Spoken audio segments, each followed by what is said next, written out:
Norway is gearing up for extreme freezing temperatures below 25 following a snowstorm that caused catastrophes in the state's southern part, numbing the country.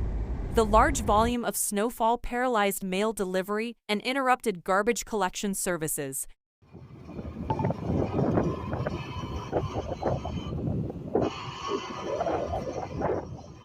Residents were recommended to instead work remotely because of the hazardous weather conditions. The severity of the situation along the coast exceeded those in the mountains. Fortunately, roads managed to remain operational.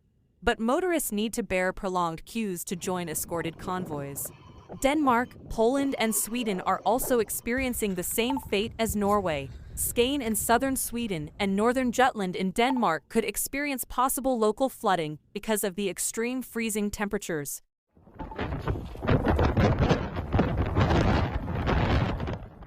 The gravity of the weather has hampered ferry operations between Sweden and Poland. The snowy situation left thousands of Norwegians stranded in snowdrifts as they shovel their way out of the thick snow.